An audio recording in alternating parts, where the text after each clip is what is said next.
said, Mom, why is Dad at home? It felt like a ton of brick on my face. Tattooed myself so that I would also And I had none of them. look very different to Visually. this corporate image that my Oh, right. father was holding. There is a word in the Klabit language.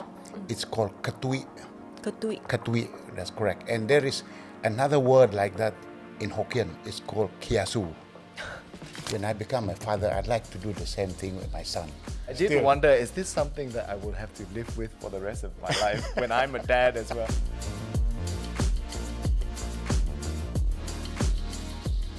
Hello, everybody. Welcome to V On Air's podcast series, The Whole Story. My name is Natalie Chai, and through this podcast, we are looking to speak to Malaysians of impact and listen to their side of the story. If you're tuning in from rwgenting.com's website, welcome. And if you're strolling around Resorts World Genting while listening to this, we hope you'll share some good vibes with us on social media and tag us at Resorts World Genting. Now, today's guests, they're no strangers to the podcast scene.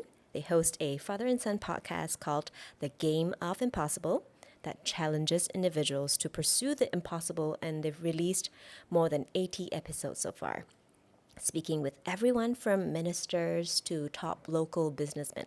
The dad in the podcast worked for Shell, transformed Malaysian Airlines, worked in the Prime Minister's office, and is enjoying some extra weekly time with his son on their podcast.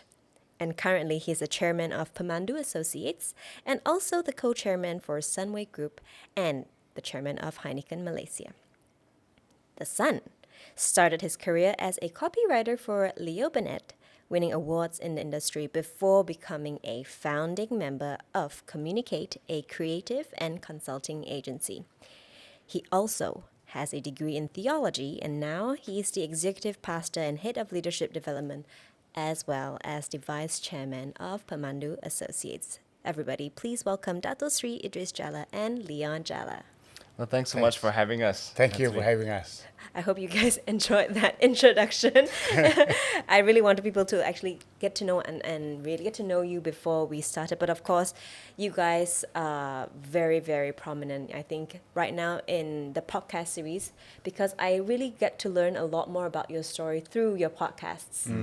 So you've talked a lot about your leadership. You talked about transformation. There's a lot of business going on, a lot of heavy topics, I think, for listeners like me who may want like a more casual kind of episode. So today we thought it'll be more interesting to dive into your father-son relationship as opposed to business, you know? So I hope you guys will enjoy the rest of the episode.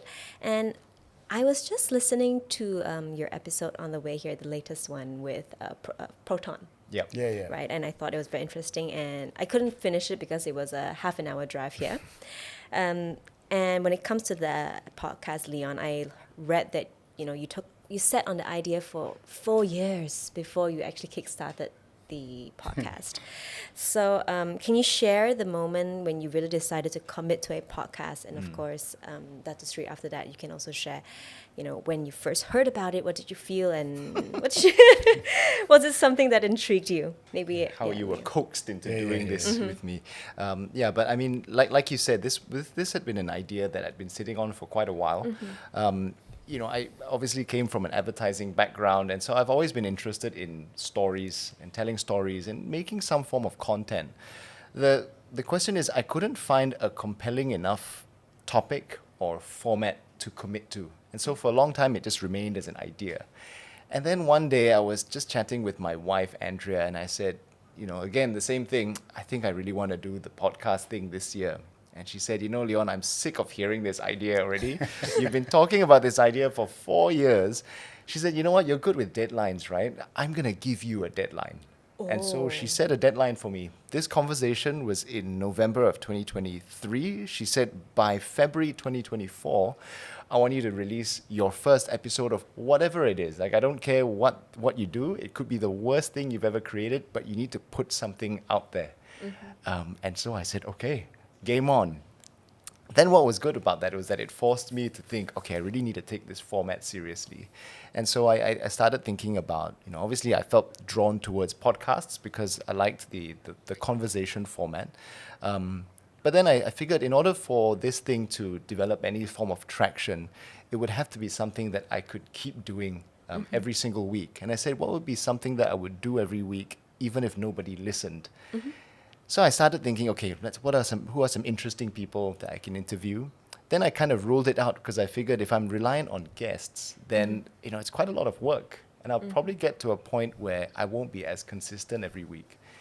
And then one day it was almost like this smack in the head where I just realized, you know what, why are you searching so high and low? The answer is right in front of you. And then I figured maybe I should just start having conversations with my dad because it addressed the practical, logistical aspect where it's something that would be fairly easy for us to have conversations on a weekly basis. But secondly, and I think most importantly, it meant that to the question of would I still do this even if nobody was listening? And I think for me, I arrived at the conclusion that yes, this would be something that I would continue to want to do with him because I would get to learn from him. So even if nobody listened, at least it would be a weekly learning touch point for me. Like a Let conversation. me jump into that because it's what is happening right at the same time. Okay. And I had worked for 42 years. My wife and I just decided in the year 2024, I wanted to take 1 year of sabbatical. So what was happening in his mind and the discussion with his wife, that was the end of 2003. And I wanted to take a sabbatical beginning January 2024. So I told Leon, why don't we do this? I'm going to take 1 year off from work. You take charge of the company. Don't WhatsApp me. Don't email me. I don't come into the meeting. You run the show. He said, no, I'm not interested. That conversation went on for a few days. Then after the third day, he came back. Okay, Dad, I agree to do it only on one condition. We do a podcast. What is a podcast? Oh, that was what you asked him in the I was beginning. like, okay, I can't WhatsApp you, but we can have a podcast and we can talk about some of these things. So that's how it started. So the deal was that I could hand over the work for him. I take off for a whole year, provided we do the podcast. That's how it started. Oh wow! And then how did he describe the concept of a podcast to you? And was it crazy? We had 1 day of discussion, and that was I'd like it. to hear your account and so- interpretation of what I said. Then he said, the idea here, we put a couple of cameras here, we go and do a chat. So I did ask him, give me an example of a good podcast. Then he talked about Diary of a CEO. Oh, very. Then good I one. watched that, I said, okay, now I get it. That's how it all started. So in my mind, I said, this is great, and I understand what you're trying to do. Amazing benchmark though. And then we went. That's how it started. Oh. I had to use something that was successful in order for him to not just see it as a podcast, but to then see some kind of business case for it as well, Right. potentially. Right. And so Because that was I- the bait. Right, because I think in 2023, end of 2023, even though there was already a lot of podcasts slowly growing, I think the idea still wasn't too strong. The concept of it still wasn't very strong in Malaysia. Not like today. Like I think in the past 1 or 2 years, there have been a lot of podcasts coming around. So I think describing the concept of a podcast, you're like, is it an interview or is it like a chat? So I think Diary of a CEO, amazing. So now it's been like, 80 different episodes. Have you guys missed an episode? Yes, we have. We missed one quite recently. I think it was like maybe 3 weeks ago. Yeah, we because did. we were traveling. And another time you were in hospital. I was in hospital. I had a surgery Okay. for hernia, so I was really down and out. Okay. All right. So you guys missed it, but Leon, you are like the base and the blood of the whole Yeah, podcast. it's his idea. The whole ownership is his. So we made a deal that anything to do with the podcast, he's the boss. Oh, He okay. decides content, he decides the rhythm and what do we do, etc. But I'm also the coolie lah. Yeah. So I do all of the editing, the social media, all on my own because we figured again back to the point of how do we maintain a weekly rhythm. We had to make sure that it was at virtually no cost so that we could keep going. Because podcasts are an expensive thing to produce. So I figured, okay lah, I studied film when I was in uni. So I figured maybe it's time to put that film degree to use and actually roll my sleeves and do this.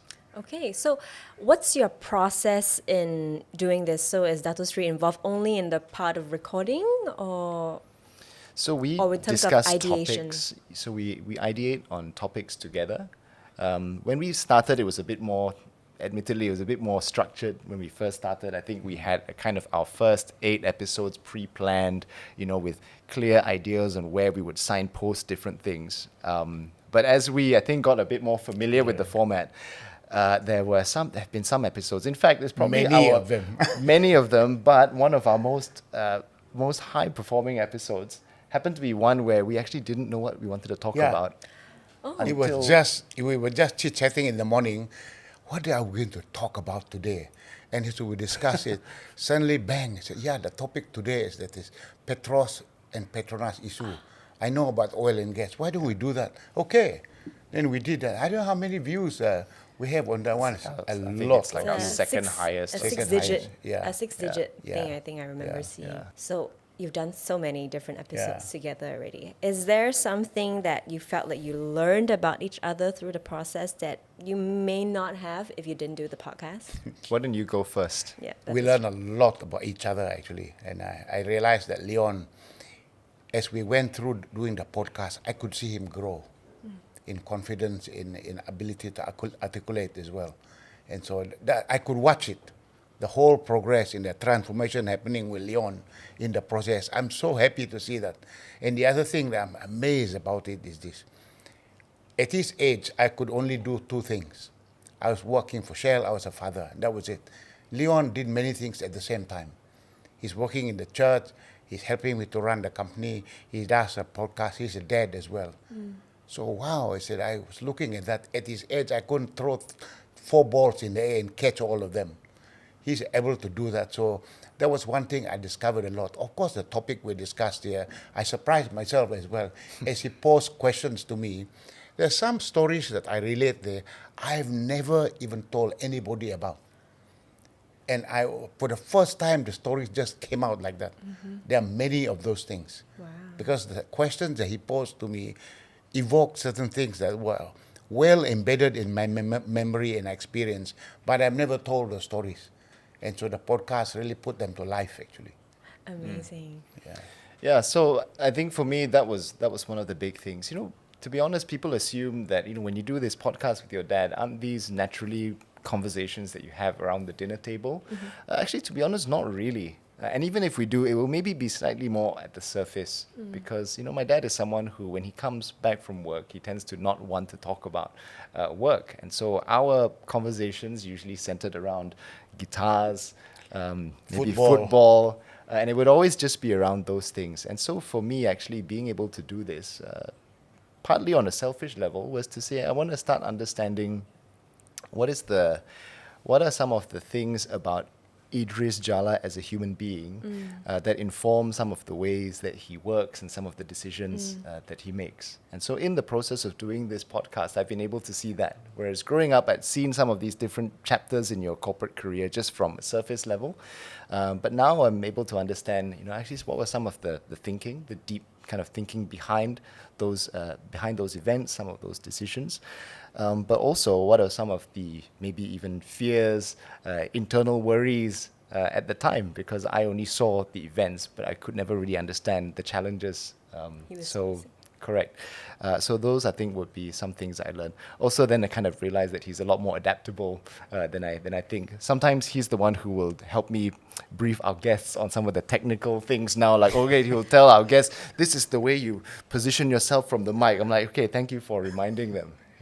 Wow. So actually, it's really an opportunity for both of you to grow, I think, as a son and as a father.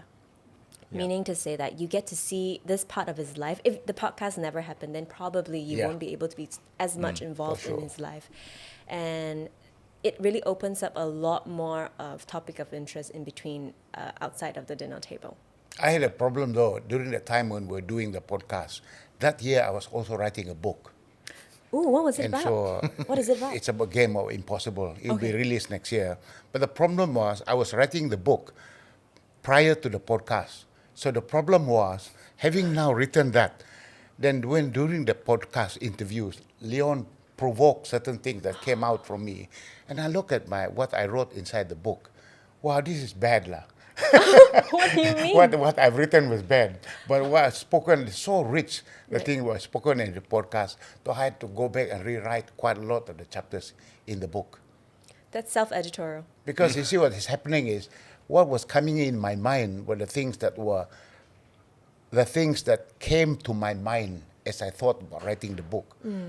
But he asked questions that provoked things that never came to my mind.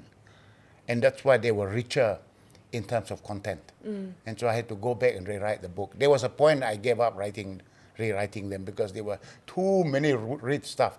Then I said, never mind, let the book be different stuff compared to the podcast. So for those who read the book, you will find that there are two different stories. In the beginning, they look similar. As the book progressed into the later chapters, and the podcast when they totally diverge. Thought-provoking questions that really shift the way you write the book. Yeah. Did you always grow up learning how to ask questions? Were you always curious, and was that something that you got from Dato Sri? Yeah, well, I think there's two components. So in terms of the nurture aspect, maybe not so much about, I don't think I was particularly trained in how to ask questions, but I think I was brought up in an environment that made me curious about stories. So one of the main traditions or cultures of the Klabit people, which is the tribe that my dad is from, is the ability to tell stories with one another. So traditionally, what that would mean is that in the elders, and it just as we get together even today for family gatherings, that we usually sit around a meal, and there will always be some form of storytelling. So the storytelling can either be very funny stories, or sometimes, for whatever reason, there'll be ghost stories at the worst time, in the middle of the night before you've got to go downstairs in the dark and power down the generator. But there was always this tradition of storytelling, and I suppose that by virtue of that made me interested in just wanting to know more about, to dig deeper into some of these stories. The other component, and maybe this applies a bit more to maybe why I was able to draw out some things from my dad, which he never really thought about before, is, growing up with fairly prominent and successful father, there was a lot of stuff that I wondered whether or not it would apply to me. So I used to think, well, obviously you would be successful because, in his upbringing, he grew up in the jungles of Borneo, where in order for him to walk to the nearest school, the nearest town, it would take up to 4 or 5 days of walking in the jungle. So I think when you're put in that sort of an environment, then I would think that it's only natural when your back's against the wall and there's no other way to see the world beyond the jungle other than to get out and then to do well in your studies. That naturally that would set you up a little better for success. Then how then does that apply to someone with relative privilege and ease like me? And so that's what started me on this journey of thinking, if my dad just kind of was able to do stuff and build stuff on autopilot, how can I sort of reverse engineer the keys to success so that as I'm learning, that I can also help other people to learn as well? Wow. I think there's a lot of takeaways here when it comes to, because I think it's not natural for somebody who, in my words, have a very influential father, and especially, I think, in the nation, to suddenly feel like do I want to learn, take this as a learning point, or do I want to, distance myself away from him and then feel like I don't want to be a part of that? But I feel like you chose the latter, chose the earlier, where you chose. It took a long time to choose that, though. Oh, really? So, what I didn't say was that I spent most of my life doing the former, which is to distance myself as much as possible, because if I distanced myself enough, it meant that I would avoid any comparisons. And so that's why I took very divergent paths. I decided to study film. I then went into advertising. I went and tattooed myself so that I would also look very different to Visually. this corporate image that my father was holding. Like I'm made of a different code. Right, exactly. Yeah. But then I came to realize, who am I kidding? Actually, in spending so much time doing that, I came to realize, okay, there was a lot of value in doing it because it also helped me to chart my own path. But I think that there were maybe some elements of it that were unhealthy, which was that I realized I had also been discounting or limiting the amount of learning and growth potential in myself by choosing to not even listen to any of his wisdom and not to seek that out intentionally. I see. Dato Sri, did you Did you notice any of this part of distancing that Leon, says that he's been doing in the earlier part of his life? I didn't or- realize it was deliberate or intentional, but I saw that he was avoiding it. And so, but I didn't realize it was intentional. But quite different if I look at my own experience with my own father. He wasn't the prominent guy. And the Japanese call it instanding, not outstanding, but a really prominent guy in his own way. But I really learned a lot from him. I didn't run away from him. The one thing that I learned from my dad, he was a school teacher. He opened many schools in the village. He said, Dad, son, if you want to be number one in class, it's very easy.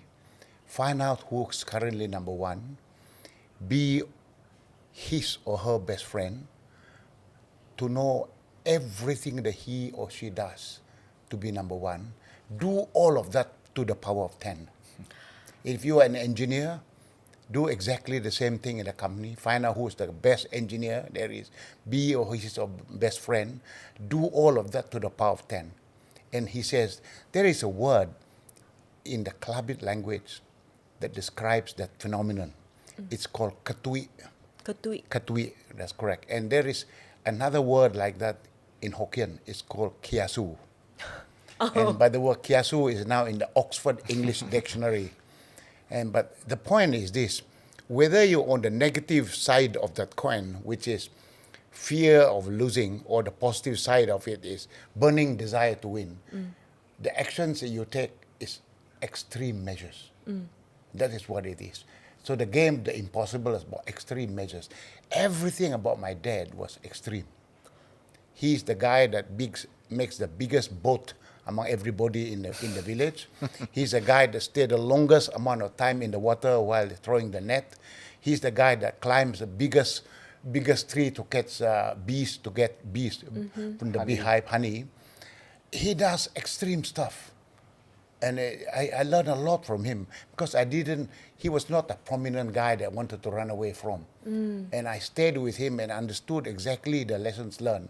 So in many sense that what Leon is, he's using the podcast as suppose catching up for lost time. Yeah, that's a good way to put it. I love Yeah. that. I love that. I kind of see it that way too. Well, we'd love to dive deeper into your relationship as father and son. Of course, Dato Sri, I'd love to learn a little bit more about your relationship with your father as well. But before that, we have this special segment that we put in between the episodes so that we get to know a little bit more about your story. Because in every single episode, we get our guests to bring a little item of their possession to share with us a little glimpse of their personal stories growing up, or whether it is something prominent to them today. Okay, Dato Sri and Leon, I know you guys have brought some items. Maybe we should start with Dato Sri first. Okay. How many items did you bring for I us got today? 3. All right, let's take a look at them. Okay. And this will be the first time for me as well, hearing the story behind 2 of these items. 2 of your 3, I actually don't know what the story is. So. Okay. Okay, let's go through them. You can show the Okay. camera your item. This one is, we call it tick. This is a gift that my dad gave to me, and it contains some poison darts. I don't have the darts here because it can kill people. And so you took it out before you brought it in? No, and I don't. I really don't? don't have them because they are dangerous. If you accidentally prick yourself with the poison dart, you could die within 3 or 5 minutes. Yeah, so they are very dangerous. I thought you were going to say because you already used them on something or someone. I was going to follow up with that. So this is a gift from my dad. This one is a gift from my mom. And this is what the ladies would they put this together for the men to wear. It's called kabot. This is how it's. I suppose it's the Klabit version of a necktie. Okay. Yeah, so that's what we then. So wear. actually for a lot of formal events, We all we wear would use this one one of here. these instead of a tie. Yeah, so this is very, very important tradition amongst the Klabit. This little stone here is a story because this is a gift from my wife. She's right there. Okay. We went to the village a few years ago. I think you were on the trip as well. We went there, and I carried a rucksack, and we went to the river. I didn't realize that my wife was collecting a lot of stones from the river. And so when we were leaving the village and then we came back to Barrio, and I carried the rucksack. I kind of felt it was a little heavy. And so when we arrived in Kuala Lumpur, I took the flight there. I wanted to check, am I very tired or is there something inside here that is causing heavy? When I opened the bag, it was full of stones that she collected from the river. And this is just one of them. I said, what have you done? I collected the stones as memorabilia. And we have still in the house. And so every now and then we look at this. They say, this is what my wife does to me as a gift of love, hiding things and putting them in my bag. I've become a beast of burden. helping you lift more weights as you go. But was there a story behind why the specific stones that she picked? My wife is very romantic. Okay. She really loves the jungle. She loves everything about the village. So she kind of felt that when we were right in the river, she looked at the stone and said, I want to keep this stone so that I can remember every episode, every little moment we had in the river. We slept by the river and we had some hammock by that time where we were fantastic. That's why we have many of these at home. You also tend to walk very fast, so maybe she was trying to slow you down as well. That makes a little bit more sense. Yeah. So these stones are just sitting in your home. They're just sitting at home, yeah. But When I was remember. this? When was this? I suppose maybe 20 years ago. Wow. Yeah, it's a long time ago. So long what if you time went on every adventure every year and she just She kept collects collecting many things. stones? The other thing that's annoying about my wife is that when we go out to any place there, she'll find some kind of a water bottle. She just loves to collect water bottles. And I'm the beast of burden to carry them. She'll bring them back and said, take them home. And she will carry, we have a lot of interesting water bottles. They're from all over the world that we keep. She's very romantic. She likes things that brings memories of the little places that we go to. And so I don't mind doing it because I love my wife. She's a very lovely woman, and she's the love of my life. And so even if I have to carry stuff like that, it's okay. Wow. Good save. Good save.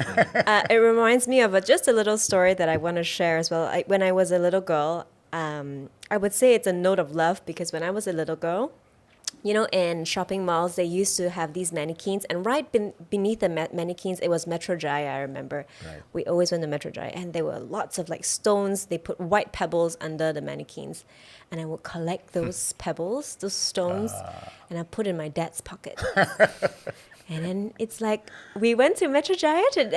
For me, it was a sign that we went to Metro Jaya today. And he would pick up those stones at the end. He's like, "What's this?" Because it would be those little small stones he wouldn't have noticed unless he put his hand in his pockets. And I still have some of those stones today in my little box, but just a little bit of just 2 or 3 of them. I think my mom threw out most of it. It's like rubbish, rubbish. Yeah, so it reminds me very much about my childhood as well. Oh, so when did your dad give you that? He gave it to me, I suppose, 10 years before he got Alzheimer's. So he gave this to me together with the blowpipe. And also he made a sape. Sape is a musical instrument. He personally made it. I still have it at home. But unfortunately, I don't know what got into me. I tried to modify it. So I did a little bit more, make it more rustic. Yeah. I suppose I should go back and remove all the rustic side of it, bring it its original form. You tried to make it more vintage than it was. Yeah, but it's still there. All right. And so that was what he gave to me together with the blowpipe and the sape, because he did it with his own hands. Wow. Yeah. I love how all 3 items are, given to That's you. too big for me to bring. I did think about bringing that, but said I didn't want to lug it around all the way here. Oh, you should have. It would have been an exhibition for a jam us. session as well. Yeah. 4 items. 1 more item extra is no problem at all. So those are the 3 items that Dato Sri you've brought for us. Any more extra little stories you want to share with us on top of that? No, I mean, that's my mom and my dad and my wife. These are very important people in my life. So the items represent those 3 people. Leon, you've got to keep up. I do. I think one more item in there won't hurt. I can sneak one in, like, because I'm wearing one, and maybe I can storytell a 3rd item as well. Yeah, please Shall do. we go through these? What did you bring today? Similar to same theme as my father, so I show it to camera. This is another piece of traditional Kelabit gear. So this is a sort of like I don't know is there an actual word for this? Well, What do you call this? Where's that? We call it hat. Lah. Tupi. Just okay. I thought there'd be like some Tupi. special Tupi. special Tupi. word. So it's a sort of cap. So they have different types of hats. There's this one. This is the more normal one. There's also a more dramatic one, which I didn't bring here. That one has hornbill feathers, a lot more majestic looking. But this is your kind of more regular, usable hat. And so this is important to me because it reminds me of my heritage. I think as I mature, I start to, if we were talking about running away from things before and having this idea of always wanting to chart my own path, always wanting to prove to people that I'm different, I think I'm more and more coming to terms with the fact that actually nobody ever truly charts their own path. Like everyone is always some product of some form of heritage or something that's been passed on to them. And so this reminds me of that. And so I've got a lot of these in the house to remind me. And then the other one on the topic of legacy, but maybe if this is about tradition in the past, then this is a little bit more forward-looking legacy. It's this watch. So a little story about, first of all, the watch itself. It's called a Speedmaster. They call it the Moon Watch. And this is the first watch, not this unit exactly, but this model. It was the first watch that was worn on the moon. And so there's a little bit of sort of historical significance behind this model. For me personally, then the significance of it was that it was my first kind of nice sort of watch, first proper watch that I bought for myself to celebrate a good first year at this company that we helped to found called Communicate. So that was a very good year for the company, and I thought, I want something to commemorate that. And so if this was the first year, then I wanted to get the first watch on the moon. But then where it built on and the second layer of significance is that when my daughter was born, this was the watch that I wore in the hospital. So many firsts, because this was also the watch that commemorated a firstborn for me, and first foray into being a father. And then you can start to see I really like watches. So then on the third one, since you kind of did a third, I'll might as well bring this one out. It's another watch. This one was to then kind of celebrate a year of being a father, and this was the watch that I said I would get to become a family heirloom. And so this is the watch that I intend to give to my daughter. So I chose something that still looks elegant enough, for a lady to wear. And so this will be something that I will pass down to her. That is, I realized both of them, whatever that they brought today, is not really something that revolves just around you yourselves.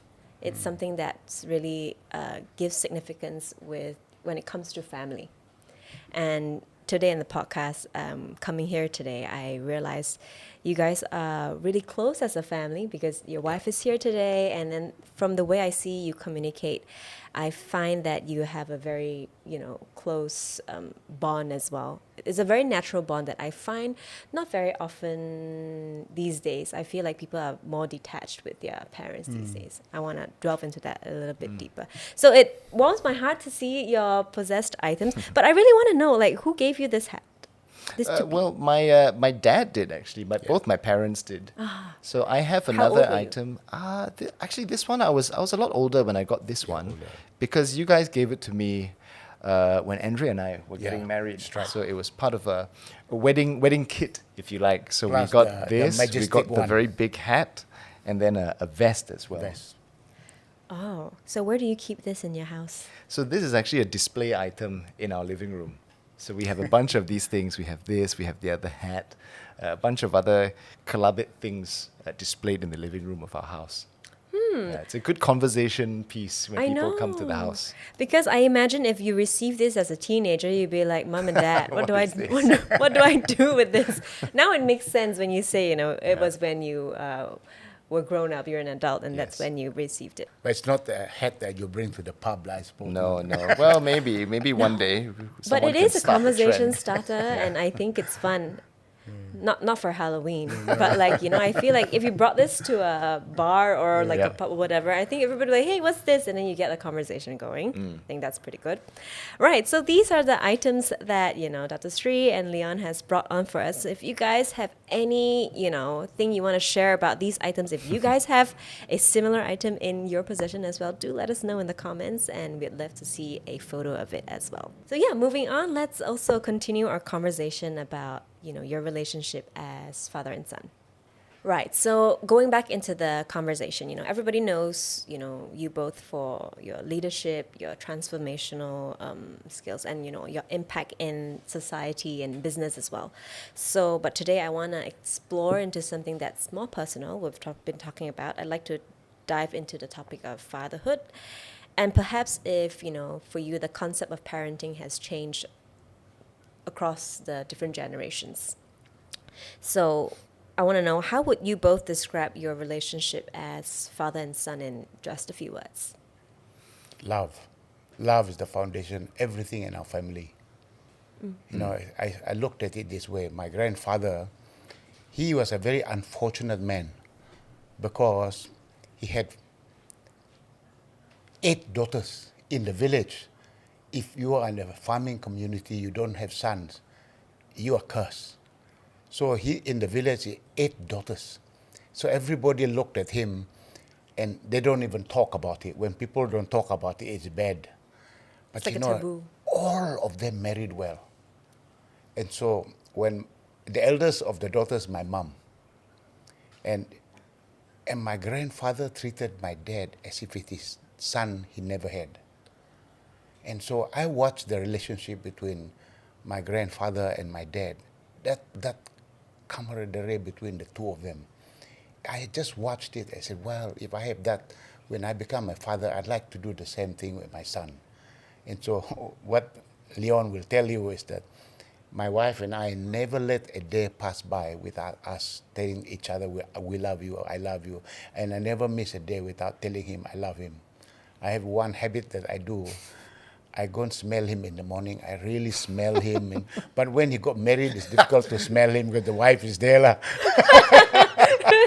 Yeah, thank God that part stopped after a while. I did wonder at one point, because I was like, I got married when I was, how old was I? 27. Yeah. And at 26, you were still doing that. Yeah, I did still. wonder, is this something that I will have to live with for the rest of my life when I'm a dad as well? Are we going to have this train of me smelling my daughter and my son, and then you behind me also snuggling me as well? But that's a real foundation of the family. The thing that puts family together is the word called love. So you never grew up in an environment where expressing love was awkward? Well, as it was an Asian actually family? awkward. People don't say it, really the word I love you, Yeah. not as often as normally people do. They talk about in the context of Christianity to God, but nobody really openly say it. But over there, the language of love is through gifts and acts of kindness, and through touch, a lot of touch, and not really words. And so actions is more the language of love. But of course, when I grew up there, my wife and I deliberately say, why do we limit the language of love to only 4 things? Why not include the word itself?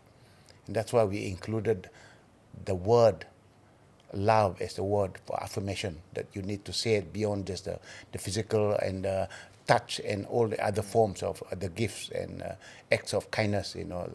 You got to go and demonstrate and say it very clearly, and that's one thing that runs in the family.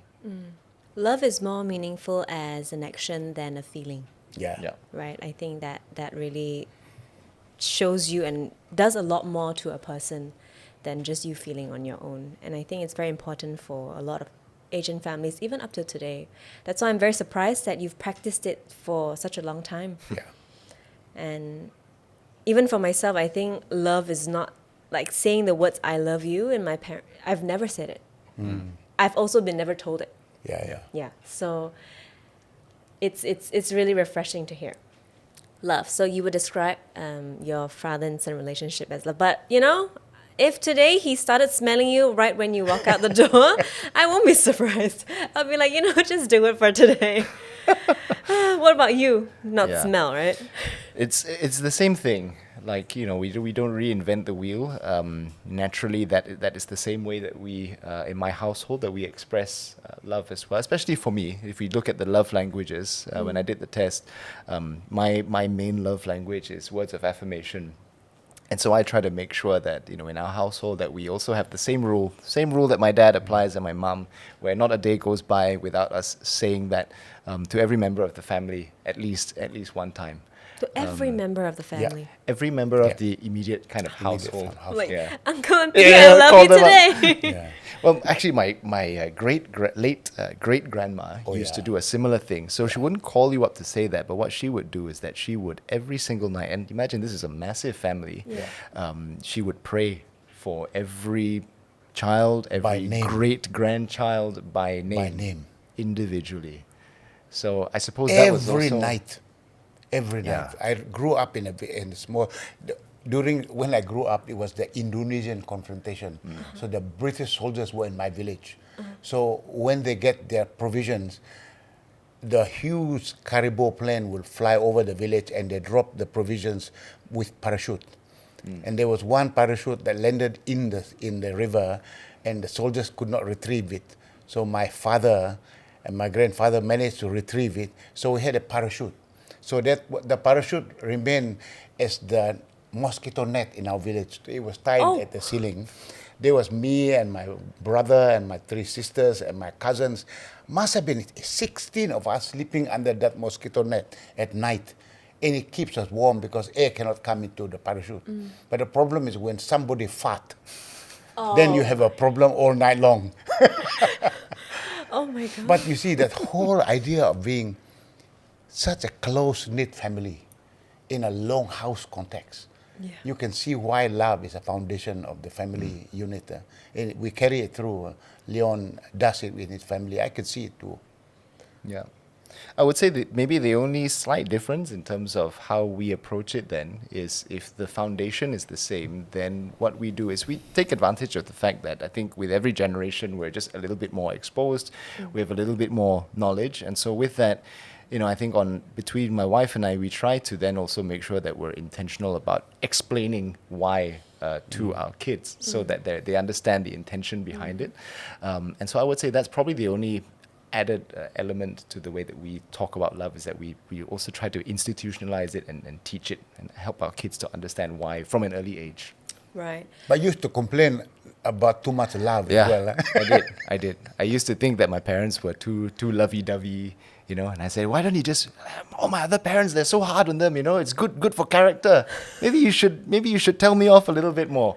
But, over time, I start to see the value in that. I mean, there are some things that if character building, there are other things circumstantially that might come into play that will help you to develop character building. And I thought what was important for me is that I at least knew that I had other places, whether it be school, maybe tough clients or tough bosses.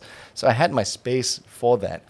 But what was great was actually realizing later down the line, I wish maybe I appreciated it a bit sooner, was realizing that actually the home, it was so important to know that home was that kind of safe space, as it were. And I think that's why growing up, I was never too wayward. I mean, I had my vices and stuff, but I never did anything in order to spite my parents. Right. Whatever I got into was purely just out of curiosity and exploration, but there was never this sense of, I'm going to do this thing because I feel restricted at home and I want to prove a point to spite them. And so I came to see the value in that, especially now as a parent.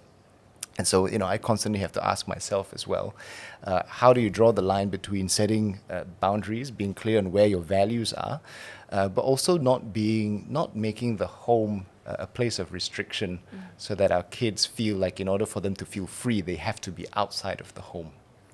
But coming from a home of love, home of nurture, going out in the industry, you being in Leo Burnett, it's wild out there, because I think not necessarily every boss, every manager nurtures you with love. It could be hard, Yeah. right? Because that could be your first taste in the world, the real world, I would Yeah. say. And what's your experience like? What's your first experience like when it came to coming through obstacles that, gave you no love? Yeah, so I mean, I think that in a way was what was effective, almost because it was such a shock to the system. Number one, it meant that, and this was something I had to work through. It actually made me quite a bad loser when I was growing up. So if ever I didn't do so well in something, if ever I lost at something, I get very torn up about it. So that wasn't helpful. Similarly, then when I went into my advertising career, if I set out to do something and maybe it didn't quite happen, I'd also get very upset about it. But being in that position of even an unhealthy relationship with failure, actually it was those things that I theorize would probably have been a better teacher of how to deal with failure than if I had just been taught the theory on how to deal with failure by my parents. I think for me, what was more effective was to experience an unhealthy relationship with failure and see some of the impact of that for me to realize actually this isn't good and I think I need to learn from it. And that's why a lot of what we talk about in the podcast also is actually how do you approach failure, how do you fail forward essentially, how do you fail in a productive way where there's an adequate level of reflection so that you develop as opposed to become stunted by failure. Wow. I'm more curious now. So it's been passed on to you, this whole concept of love, and of course, Dato Sri and your wife, you've been practicing this. But have you been taught this by your father, your parents, your family? Yeah, how was- definitely, absolutely. I see it completely in my whole family, as I said, from my grandfather, my grandma, my mom, and my dad. That was the thing that we did. But of course, in life, it's not all rosy. Life is not just a bed of roses. You can't cherry pick. You have the good, the bad, and the ugly. So they all come together. But you must always remember, you can be running a business. You can be hard on business issues, but you must remain soft on people. The soft on people, you tell them you are hard on the business issues, but you still have the empathy for the people. You must always remain, the foundation for looking at people remains, the foundation is love, but soft on people, but still hard on the business. Right. And so you don't compromise on the business issues. The thing you need to do, you have to tell them a spade is a spade. And so that's how you can delineate between dealing with tough messages and taking tough actions at the same time, still telling people the relationship of love is still there. That's a tough job. That's the toughest part of the being... more you practice it, the better it becomes. It's when people see that you're authentic, because if they realize that when you do it, they can tell whether you are doing an experiment. But when they know that you are doing it, you are objective about it and you explain in those ways. After a long while, and people understand you as a person, they know there is authenticity in the actions that you take. You can't just put this thing on. Your character must remain wholesome, and that is the way in which you do it. And that I think will shine through. Yeah, I think over time, like you said, when you meet more people, but of course, it's because of your core from your family that you get to transcend this across even when it comes to work as well, and people feel that from you. I'm now very curious if you were ever a strict father.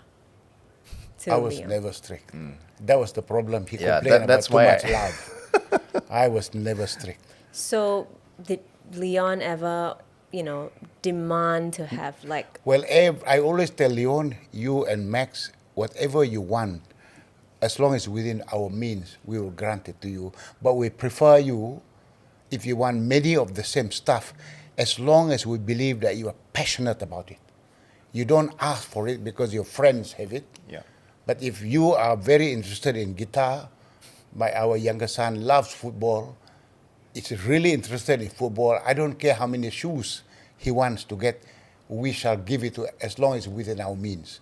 But it must be passionate about it. they can't You can't go and say, I like to have that because my friend said this. The answer is no. but you are totally passionate about that thing, then the answer is yes.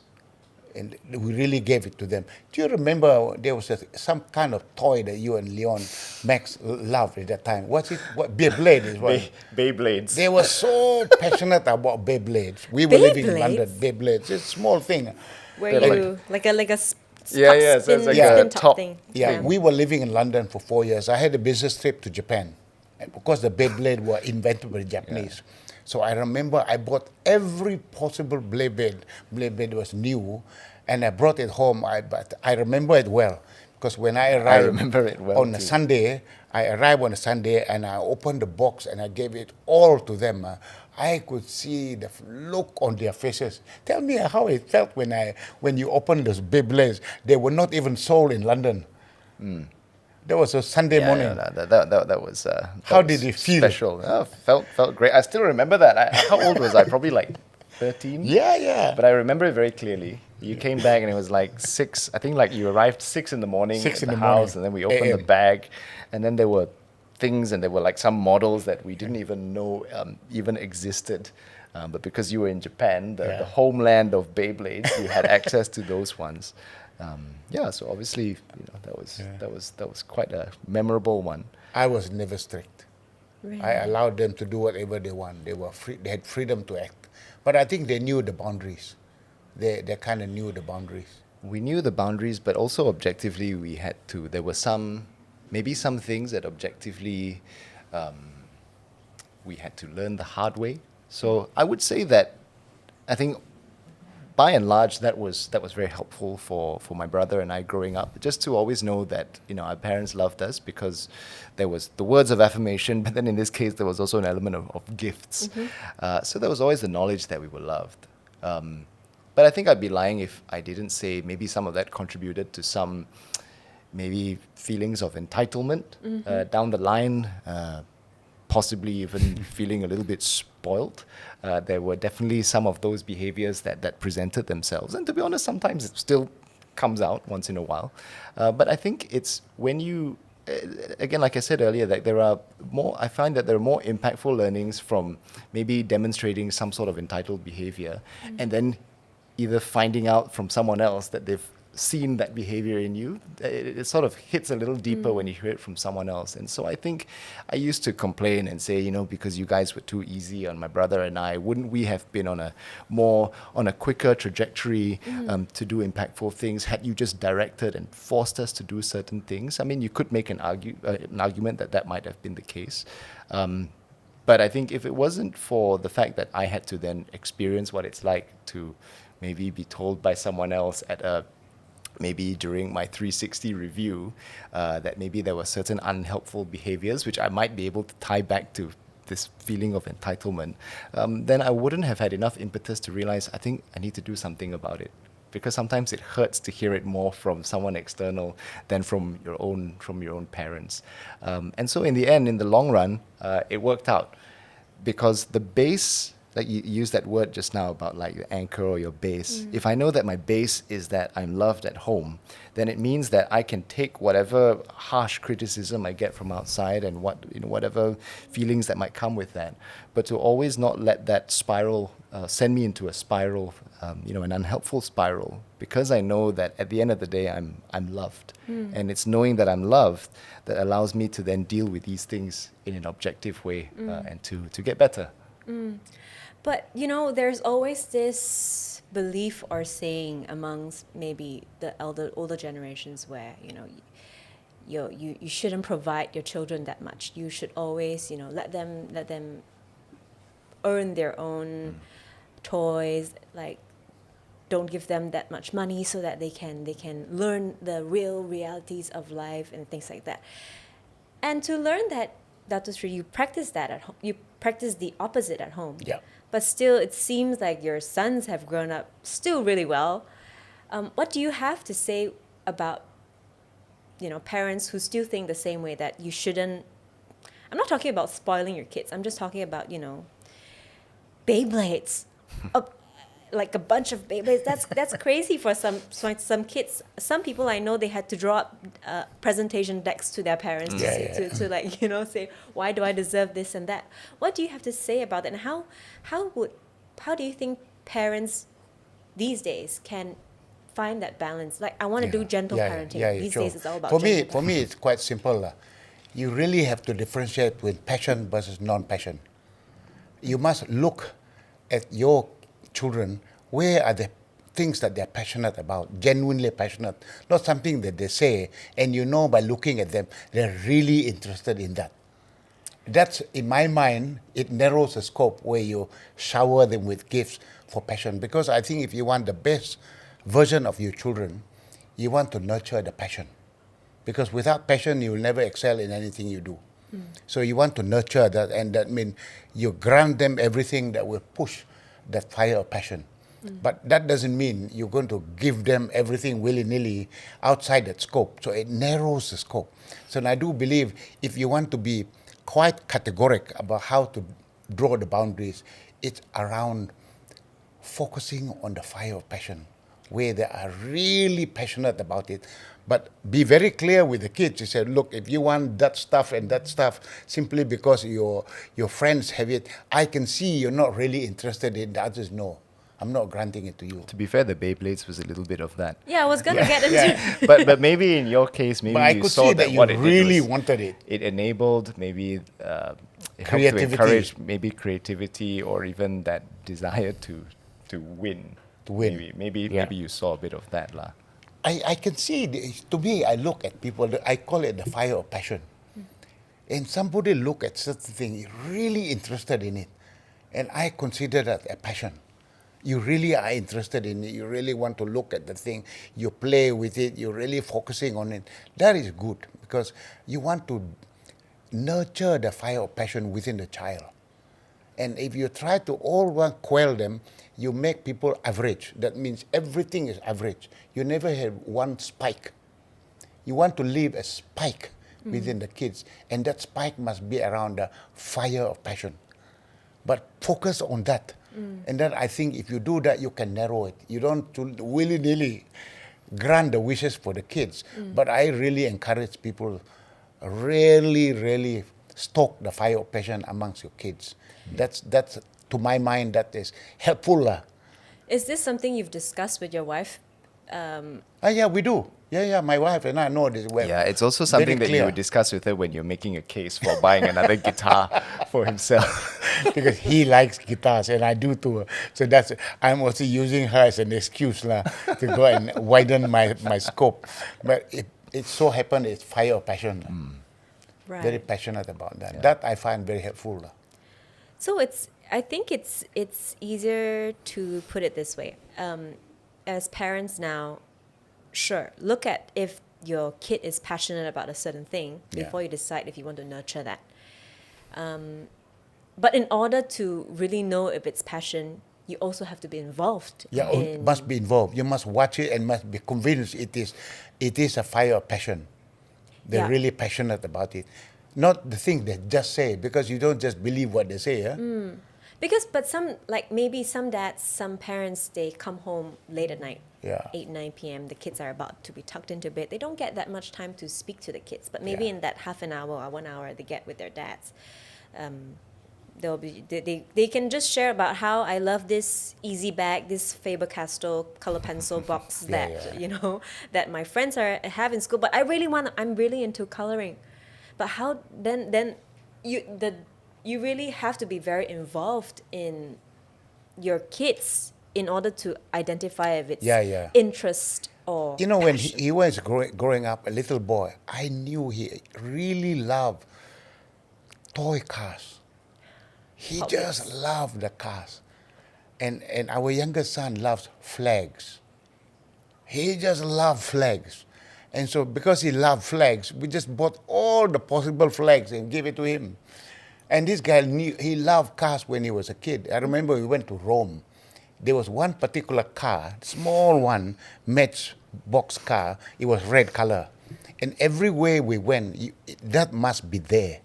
And we didn't bring it. as we went to Rome. My God, my wife and I went through almost the entire Rome looking for a replacement for that car. And that's what I mean by passion. I knew we were so passionate about it. We had to go around the entire Rome looking for a red car just like the same one to replace it. But I knew because he was really interested in it. He really wanted it. It's almost as if we now want to drive all the way back to Holland to get that car. Because he knew, you can see, when you see it amongst the kids, they're passionate about it. That's what I mean by stoking the fire of passion. But you know, you've committed so much of your time at work in like all these high pressure situations where it may possibly take away your time from family. So how do you balance that? How do you balance your time back then, especially when you were at peak busy Oh stage? yeah, I had failed in many occasions there. I think the biggest failure I had in terms of giving enough time with Leon was when I was in Shell in London. And it was a tough job. I was in retail, covering more than 100 countries where Shell had petrol station. And I remember in 1 year, I looked at my diary every other night. I did not sleep in my own bed at home. I was in a hotel. And I remember one evening, one afternoon, Sunday, when we were laying out the barbecue, he said to Mom, Mom, why is Dad at home? And really, when you ask that, it felt like a ton of brick on my face. Then I realized that I really have to change the way in which I approach my work. Need to spend more time. Those days there was no Zoom call, there was no possibility for virtual meetings. I fundamentally have to rearrange and change the way in which I work. And it was difficult when we were doing that because a global job can be very, very difficult in those days. Because there was no possibility of doing virtual meeting. You had to physically in the countries, and it was tough. But if you figure out a way how to do it, you can figure it out. Yeah. So How the did you subsequent manage? year, I figured it out by delegating, by really delegating and talking to my direct reports. Be very, very clear about your expectation of what you want them to do and how you want them to report back to you, plus the operating companies themselves giving templates of the kind of reporting that you require, standardized reporting. It's a fundamental rejigging, changing the way you operate. Because otherwise, you have to rely on the old way of working. That means flying country by country. That is totally unsustainable in terms of family time. So that's a whole year you realized that Yeah, you were yeah. away. And in that year, how did you stay in touch with, you know, family? How did you feel like you were very detached? My wife really played the part of being the corner for everything at home. And she was the one that kept the family there. And she did a marvelous job in my absence. You know, I was an absent parent at that time for the whole year. Actually, half the year I wasn't at home. It was very, very difficult. Leon, how did you feel? Do you remember the year that he was talking about? And how was that? Yeah. How did that feel for you to have, a father who had to commit a lot of time to work? But, you know, at the same time, you knew that he still has a lot of love for you. I mean, to be honest, I didn't really think so much about it. I mean, those comments were, there was no spite in it. It was just very innocent observation on it's just the norm that my dad's not around, and then maybe at some point I even convinced myself that that's maybe just the norm for every sort of family and every relationship with one's father. But it was only more in retrospect, actually, as I got older and was able to then look back. Then I had a period of actually feeling a little bit, I wouldn't say the word resentful, but even maybe looking back and wishing, maybe what would it have looked like if my dad had been around more? Because obviously there was the knowledge that I was loved, so I never doubted that my dad loved me, that my mom loved me. But obviously there was a time gap. There wasn't a lot of time spent with him. So then I would wonder, what would it have looked like? And then sometimes that would send me down very unhelpful spirals, because then what would do it was just essentially what I was doing is I would be creating excuses for myself to not do well, because then you start to feed into a narrative of, oh, you're not doing well because, you're not taking accountability. It was just basically me saying, well, it's because he wasn't around, so therefore I should chuck every failure on the fact that my father wasn't as present as maybe he could have been. You found yourself like in a small rut, feeling that way. Asking those sorts of questions, and those were some of the maybe contributing factors to that period that I mentioned earlier of distancing, because number one, there was a comparison thing, but maybe there was also a distancing because there was a little bit of a feeling of, well, he wasn't really around much anyway. But I've realized that actually all of that have formed some of the fuel for why we do this. You mentioned that the podcast is making up for lost time. In a way, it's making up for lost time for you as well. But actually, it's for me to say, well, if I didn't have a lot of this intentional father-son time growing up, then rather than sulk about it, how can I do something productive and make sure that it doesn't just benefit me, but hopefully benefits other people as well, who get to learn along with me. And so, over the years, I've just come to realize and appreciate, especially now with also holding multiple roles and hats, that actually it's tough. It's tough to give your sort of best professionally, but also give your best at home. And so I believe that there's always hindsight as one of the best teachers. And so with my dad, then for you, your retrospective reflections are, okay, if I felt love maybe more by virtue of actions, then for you ask the question, how can I start to show and demonstrate love through words a little bit more? And so that was your kind of hindsight, which you then brought over to this family. And then for us now, it's thinking, well, if maybe there was an element where quality time was missing from the equation, how can we then pair words of affirmation with quality time as well? So now we have this practice, one of my pastors before, he calls it family revenge. And it's this idea that you can never fully have equilibrium. So you don't believe there's such a thing as work-life balance, but you have work-life harmony. Because if you assume balance, then that essentially means in order to actually achieve balance, it means you need to be 50% here, 50% there.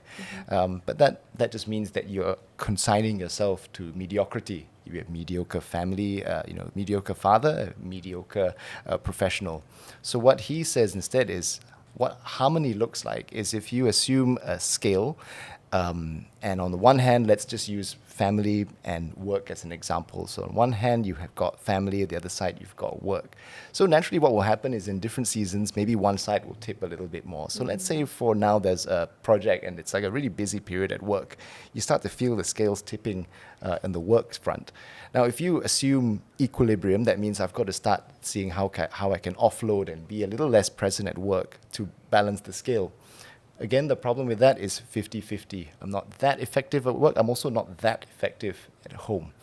And so what harmony looks like is to say, adjust the fulcrum, adjust your pivot point.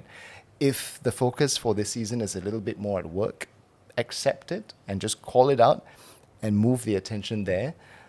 But communicate ahead of time at which point you will begin to then move the fulcrum back to the other side. So it's a constant dance of shifting the fulcrum and shifting priorities. And how this plays out for my wife and I, back to this point on family revenge, is to say that for every big sprint at work or big project, that ahead of time you already discuss with your spouse. So in my case, I will discuss with Andrea ahead of time. After this season, let's already put some dates in the diary for family revenge. And family revenge can look different for different seasons. For some, it might mean that you take an extended period out. So maybe you take a week leave, you go somewhere. But if it's a smaller sprint, then sometimes for us, it can look as simple as saying, well, let's also schedule a really nice breakfast, just the two of us. And that's like a short thing. There's not a huge commitment, but there is an intentionality to it. For sure. And so that is where I think we kind of draw the distinction, trying to be intentional with our time so that we have a bit of margin. When it's time to work, we can do that feeling, not guilty about it because we've pre-communicated when the family revenge will happen. Similarly, if you're in a season of family revenge, then you would have pre-communicated to your team at work that this is my period with my family, so I can be fully present or as present as I can be at home because I know that I'll have my time to refocus on the team. Family revenge. This is a term I've heard for the first time today. At first, Yeah. I had a kind of like a negative connotation to it, and I'm like, oh, it's actually good. It's actually like your revenge. It's a time where you put your attention back to family, and that's Yeah. why you said work-life harmony. Harmony. I really love the concept. Thank you very much. Now that you have your own kids, Yep. right? How has fatherhood changed you in the sense where it helped you understand your father a little bit better? Do you find that there Yeah. are those moments where you're like, oh, Yeah. this is what that was about? Well, you go through a lot of hard things as a parent. And so I think when I experience the hard things and realize, oh, okay, it's not as easy as it seems to be able to have that harmony, I have a little bit more sympathy for my dad, appreciation as well for the way that both him and my mom have continued to be steadfast in the way that they've communicated and shown love, and ultimately patience to me, my brother. Even in the midst of shortcomings, there was never a sense that we needed to earn back the love. There would be guidance in terms of an acknowledgement that things were wrong, but there was never a sense of I'm not good enough by virtue of my mistakes. And so I would say that being a parent has helped me to appreciate that even more. But also to come to terms with actually realizing some of the good traits in me, and so there are certain things that my wife and I would do in handling maybe trickier situations with our daughter. And then when I reflect back, I can also attribute those positive things to saying, well, actually, I wouldn't have maybe been able to navigate that so well if I didn't have the model of having seen it done for me by my parents. So huge appreciation, but also sympathy. Oh, Dato Sri, now that you've seen, Leon become a father, how has that changed your perspective of him, and how do you think he's doing as a father? He's doing great, much better than me actually during the time of I look at him. As I said, he was able to throw many balls in the air. I couldn't do that. I think about it. Wow, Leon, you're doing a pretty good job throwing 4 balls in the air, catching all of them. Maybe he might not say the same thing about catching all of them. Maybe 3 of them, but still pretty good. And the thing I learned most about my relationship with Leon is that I watch how they are handling parenting. Very, very different approach compared to my time and me and my wife. How is that? For example, they hired a sleep coach. This was a real difficulty for my wife and I because we never hired a sleep coach when they grew up there. We got them to sleep with us in the same room. Although we had a house that has 4 rooms, we wanted them to sleep in the same bed. There was no way we could do that.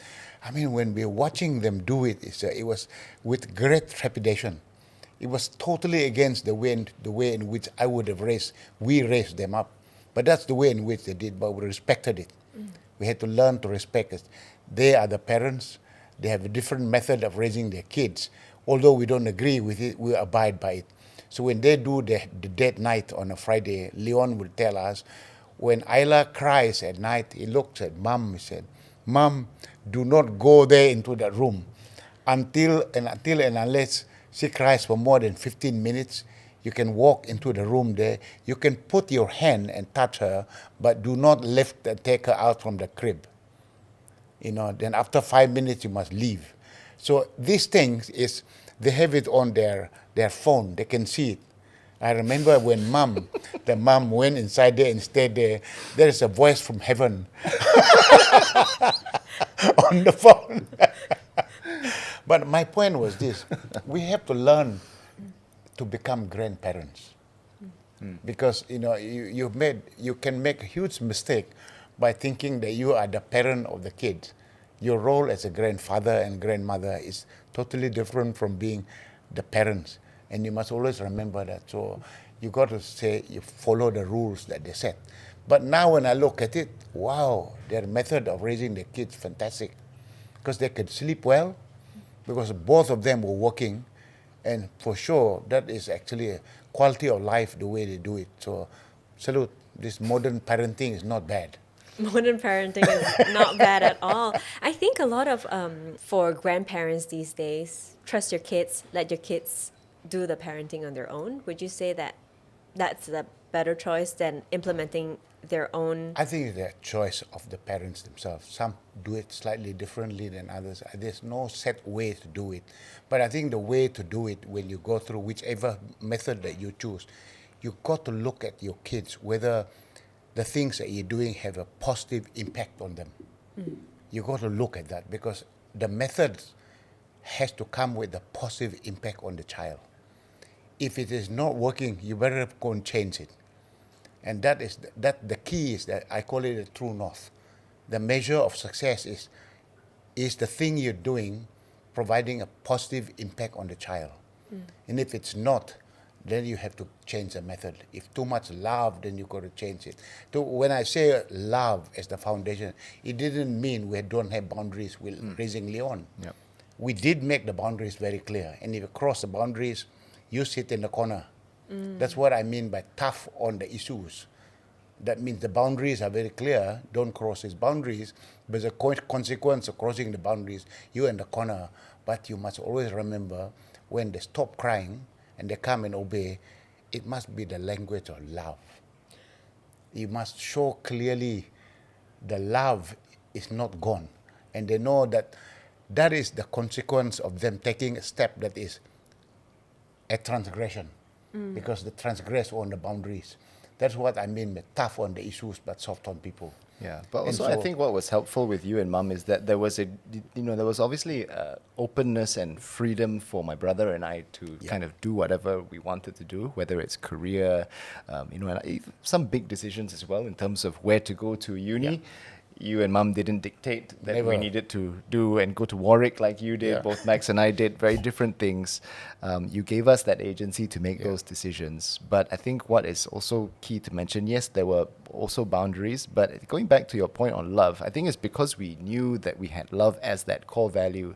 It meant that actually, if you've got that as a base, then even if you give freedom to your kids or even to your team members, if they know that you genuinely care about them and you give them freedom and agency to decide on things, that you can only really deviate so far, And so for us, I think we kind of knew that because we had that as a base, no matter what we chose to do, in the end, it worked out well because we always had that kind of those steadfast values, which would then play out in how we, in my case, how I raise my family, in terms of how I lead my teams at work as well. I think what I caught on was the concept of checkpoints. Yes. Basically, Yeah. you don't just decide on a system and just let it flow correct. whenever, right? So Correct. what I'm hearing is that you always have a checkpoint to see Checkpoint. if Is it this positive on the child?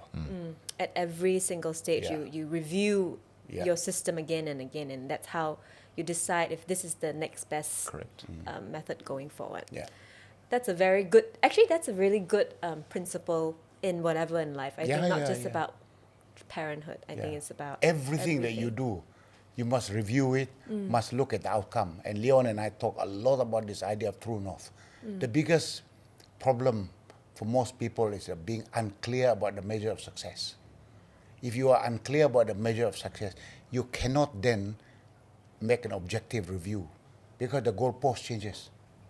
But if you're very clear about the measure of success, we call it the true north, you can always then become objective in reviewing whether your method is working. Because if it's not working, you can see the meter is not pointing in the right direction. That's where we call it the true north. The trajectory where you're heading, very, very important. And that's why even in business, in raising families, it's all the same. True North is also important because I think for a long time I struggled with this idea of calling. So my dad has always talked about the things that he does, his different roles as a matter of calling. And I used to think that calling felt a little bit lofty because I thought, well, okay, you've been able to articulate what your calling is, but then what is my calling? Especially in the early stages when I was doing a lot of different things, going on quite a divergent path. But I think I've since come to realize that actually this idea of calling or true north, what it does is it serves as a compass. And why that compass is important is essentially the compass is your, some people might call it your why, or your greater sense of purpose. And that's important because actually at the end of the day, that thing is what constitutes your sense of calling or purpose. The roles that you do in different seasons, I mean, those are seasonal. At one point, you might be still achieving that calling, but maybe in a different industry. And then at some point that might change. So the point is that your purpose or your true north actually is not a matter of vocation, but it's actually a matter of its relationship with yourself, actually. What is your view on what is important to you? As a result of that, then how does that translate into your relationships with other people, how other people perceive you as well? That then forms what that kind of true north or compass is. When you know that you've got a solid compass, then it can mean that you don't have to second guess yourself if you're in a season of being in one industry or doing a different thing. Because you can say, as long as I'm still achieving that sense of true north, then I can just focus on being the best that I can be in whatever I'm doing right now, rather than constantly thinking, oh, what would it look like if I did something else? You know, because actually that doesn't allow you to move forward. If you're constantly thinking about the fact that I should be doing this other job, then you're discounting your own growth in the current thing, the current assignment that you're in, but you're also discounting the growth of the other people that you're serving that you're currently. working with as well.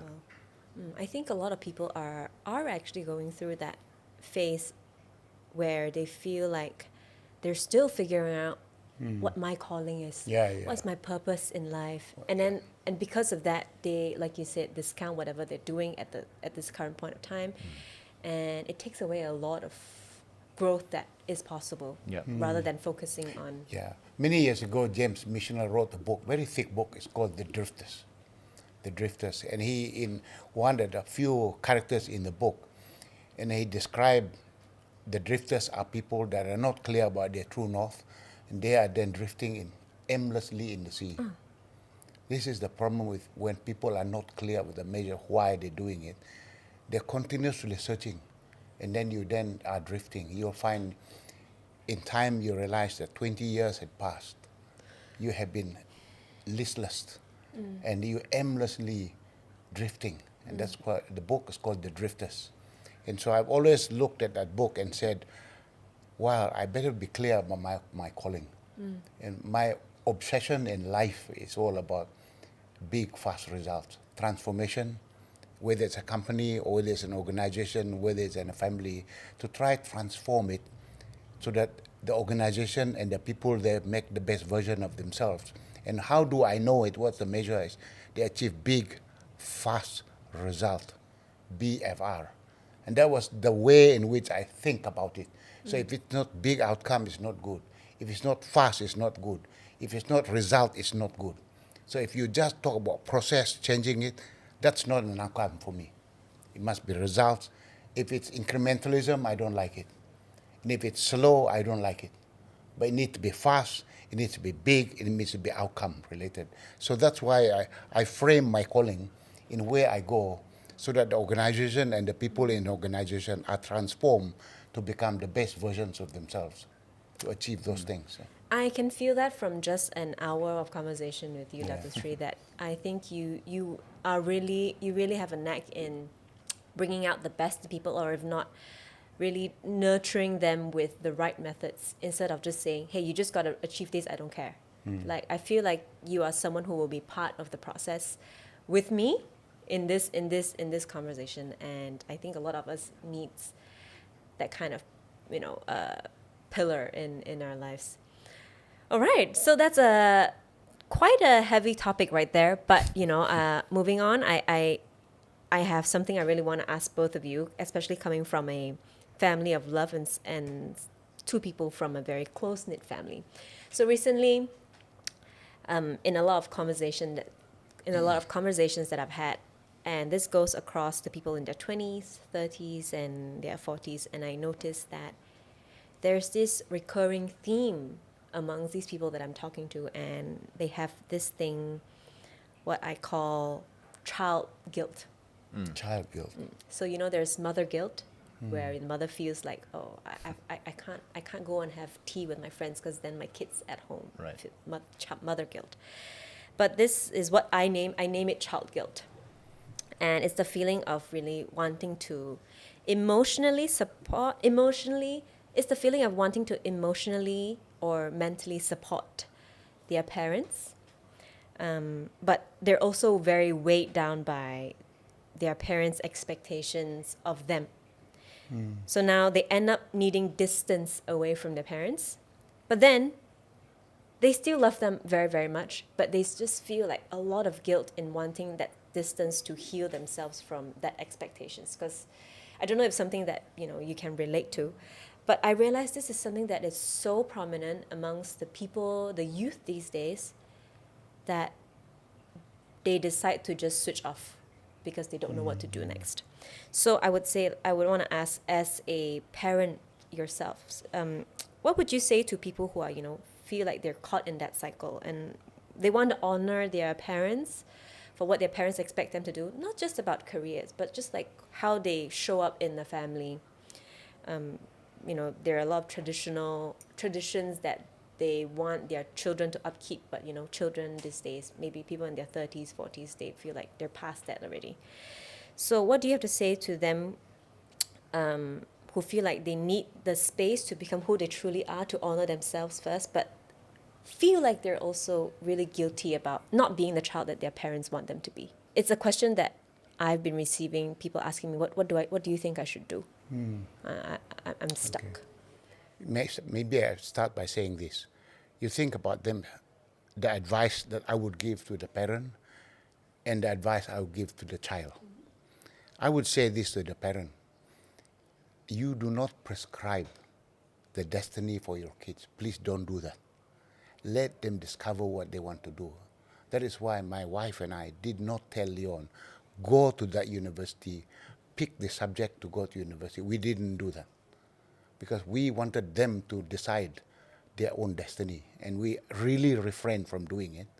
And if I wanted to do that, I could have asked them. I would have told Leon for sure I wanted him to become a lawyer, because that was the thing I didn't do myself. That was what I wanted to do. If I wanted to prescribe the thing that I wanted him to do, that would be it. I refrained from doing that. So my advice to people is, as parents, do not prescribe the destiny for your children. But so what is it that you want them to do? My advice is, tell them, your child, be the best version of yourself. Whatever you choose to do, be the best version of yourself in what you choose to do. And that is what my advice to the kid as well. I would tell to the parents, that's what I would say. Make sure you choose the things you're passionate about. That's why I tell, stoke the fire of passion. That is the thing the guy wants to do. Let him chase that. Be the best version of yourself. If you want to be an athlete, you will never be as good as Usain Bolt. You haven't got the height, you don't have the physique. But you can be the best version of yourself as an athlete. Doesn't matter what it is. Don't be someone else. Be yourself and authentic to yourself. And if you realize this, we all have limitations. We have gifts, we all have limitations. Every child has gift. Every child has limitations within the context of the gift and limitations, but they can be the best versions of themselves. And if you do that, the expectation is gone, because the expectation is undue expectation beyond the gifts that you're endowed with, beyond the talents beyond the constraints that you have. And so that is when you begin to be happy to live within your own skin. But you can always be the best version of yourself. When you start doing that, it becomes almost a freeing concept. To be a best version of yourself is a very freeing concept. And I would say that the paradox, the conundrum that the child and the parent have, undue expectation on one another, and perhaps so often it is not even expressed. They don't have a proper dialogue to discuss this. But really, I mean, the dialogue should always be, do not prescribe, do not put a clear destiny for your child. But the thing to do is to say, son and daughter, be the best version of yourself. My mom and I will support it, whatever you choose to do. And that's where the focus is. And then you tell the child, you have your talents and you have limitations, but you can always be the best version of yourself. We don't expect you to be somebody else that you are never meant to be. And so and I think if you do that, then I think the expectations are real. Then you can bridge the gap between the child and the parent. And that's I my think view on it. it's just hard for some parents to feel like, you know, to say to their kids, be the best version of self, because that version is not the version that they want Yeah, their yeah, kids sure. to be.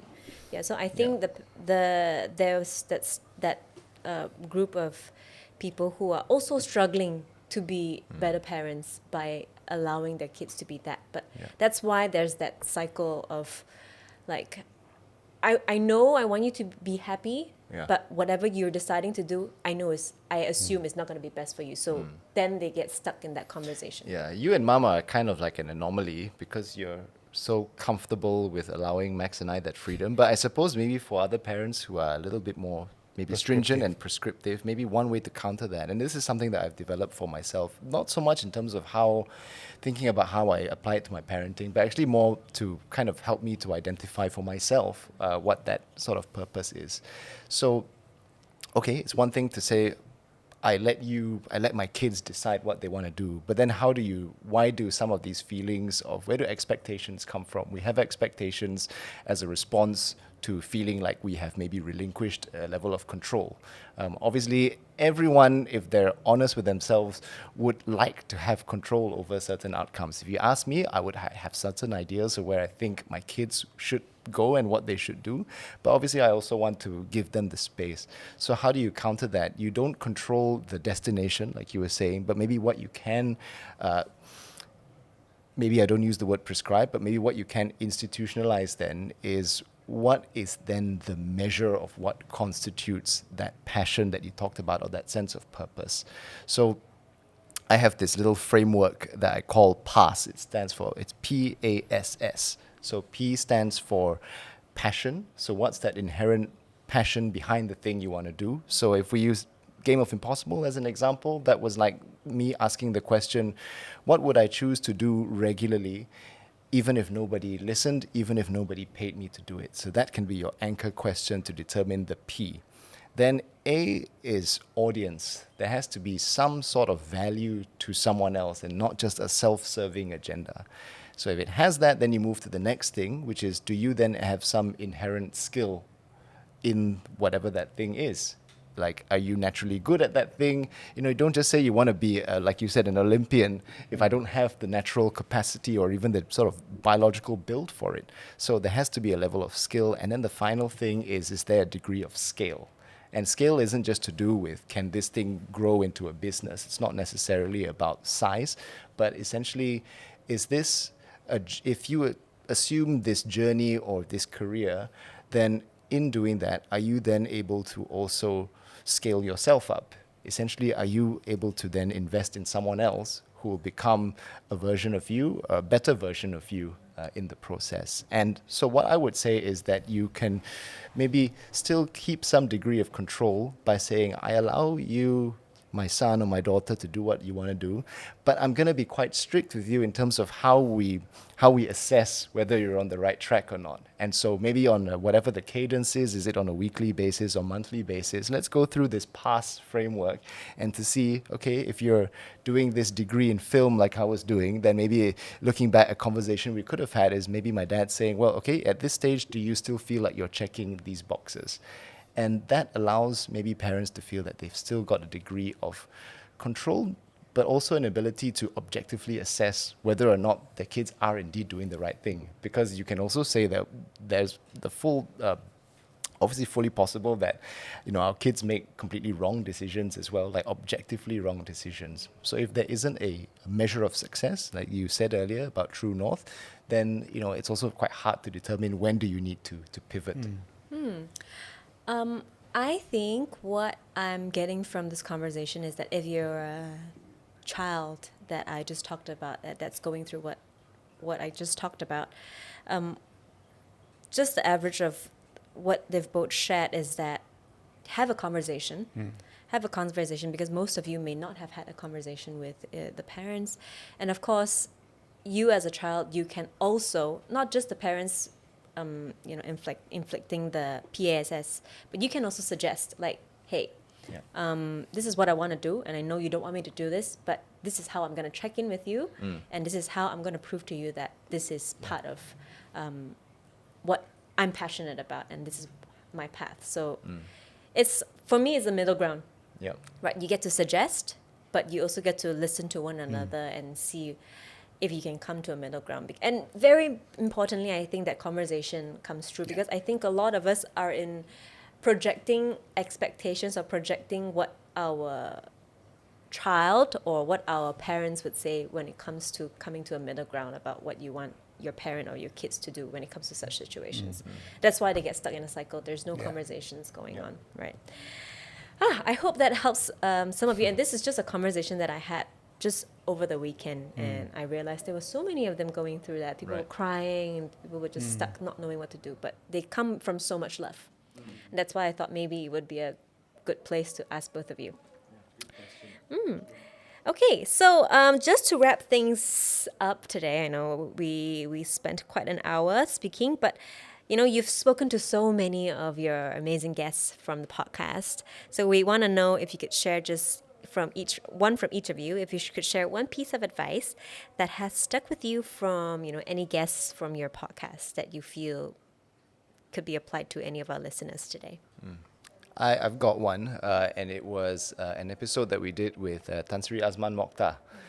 And he talked about this thing called the 5-minute rule. And so I think that one has stuck with me. And so what the 5-minute rule is he says, in anything that you do, you have to be so convicted in what you're doing that you are always operating 5 minutes away from either being promoted or 5 minutes away from being fired. Because if you're very convicted, it also means that you're not willing, you're perfectly willing to even lose your job in the interest of what you believe to be right. And so why I find that helpful is, first of all, it reminds me, it's a temperature check. Do I truly believe in whatever this project is, and am I willing to even lose my job to defend it if I need to? But also what it reminds me is that we ultimately are simply stewards of whatever is given to us. We're stewards of the roles that we're given. If you're the CEO of a company, it's not your birthright to be the CEO of the company, but you are, for this time, that you are given stewardship over that role. And by virtue of it being a matter of stewardship, it also means that you can hold it lightly, to mean that you don't hold on too tightly. So that means that, number one, if there's a greater purpose, and it means that to stand up for that greater purpose, you potentially risk losing your job, that you're okay with it. But also from a leadership development standpoint, it means that you're also having your eyes open to who might be people around you who you can develop to maybe potentially do that job better than you at some point. So being a bit more ready to give up control and to even give up position in the interest of furthering a bigger agenda. So the 5-minute rule would be mine. Very different perspective of how you would see things when you apply it on your day-to-day basis. Okay, what about you, Dato Sri? Yeah, the one thing that I have learned and I observe is this. Every time we get a guest, we have many of them that came in, we always want to tell stories. Because in podcasts, it's the stories that will bring excitement. People listen to stories, not theories. But we also want them to draw from the stories the lessons learned in leadership and transformation. That is not an easy thing to do. Because every time when I see people are very good at telling stories, they don't connect it so well for the lessons learned and the insights. Although we can see a lot of people are excited about viewing it, because our reasons for doing our podcast is to tease out the lessons learned on transformation, on leadership. And it is not an easy thing for many people to be able to tell the stories and to tease out the lessons learned on leadership and transformation. I would say hit and miss. But whose story has been most impactful for you? Which story? Of the guests that we've had. I suppose or anecdote. The one that really struck me was the latest one we had with Gita. Because he's ideas man. He is, I think of all the episodes that we have, Gita Wijawan, he's the one that's full of ideas. And unapologetic and about it as well. unapologetic about the ideas. He was just brimming with ideas. He's a guy. He's an ideas man. So, but he does bring in stories. So that guy is an example of a guy that bridges between the insights and the theory behind it, the lessons learned, and at the same time the stories. He's a classic example, but he's just overwhelming on the ideas, and so it struck me as the one guy that bridges them very well. It's not easy. We've seen many. Yeah. There are many people that are full of theory but no stories. Stories. That's also a problem. People are not interested in that. So if you can do both, then the podcast is good. I think both of you do that very well. I think both of you balance both of that very well, because we've been extracting, concepts, but also with that comes stories that comes behind all of that. So I appreciate the conversation we've had today, and we've been having a great time talking. And just to end things, what I do with my guests is, before we send you off, each of you would have to do a little, because we're speaking to Malaysians of impact, we want both of you to recommend a restaurant. Oh, A restaurant. An impactful restaurant. An impactful restaurant in Malaysia for both of you individually. Okay. It could be a favorite food, and then you suggest that restaurant that serves your favorite food, or just something you've had lately that you feel like, oh, I've been thinking about that. A go-to restaurant in Malaysia. Yeah. The recent one for me was, I was in Kuching only 3 weeks ago, and someone in Petros told me, Idris, you have to go to this. I forgot the name of the restaurant, but the fish was the Black Emperor. So I said, I was curious about this Black Emperor fish. So we went out there. The fish was excellent. It's really, really, really good. But when I looked very closely at the fish, because I'm very familiar with fish, it's no more than ikan jalawat or sultan fish. But this fish is actually reared in Batang Air. This is a huge dam. And so they're very, very fresh. But the way they do it in Kuching. So anyone that's going out there, go to Kuching. Oh, the restaurant's called Little Foot. Little Foot. In Kuching? In Kuching. Like Little Foot? Little Foot, foot. Little Foot. And the dish to call for is Black Emperor. But it's not actually Black Emperor. Not Black Emperor. So the little foot should actually have a little footnote as well about the type of fish. It really was. I thought it was. So we went that night, and I really enjoyed it. I went the second night again. So 5 out of 5. 5 out of 5, 10 out of 10. Wow. Okay, I gotta try this Black Emperor in Kuching from this restaurant called Little Foot. Okay, Little Foot on the bookmark. What about you? For me, there's a place called Little Cravings in One Utama. So it's this very small, unassuming place, but I find that they have one of the best asam laksas over there. So I'm a big sucker for asam laksa. So if you're looking for asam laksa, Little Cravings, One Utama, I think it's next to like a Subway, or it's like opposite a pet store, something like that. All right, so thank you so much, Dato Sri Thank Idris you. Jala, and of course Leon Jala as well, for joining us on this episode. Any last words you would like to say to our listeners just before we send you off? Well, everyone out there, the challenge is always be the best version of yourself in whatever you do. What he said. Amazing.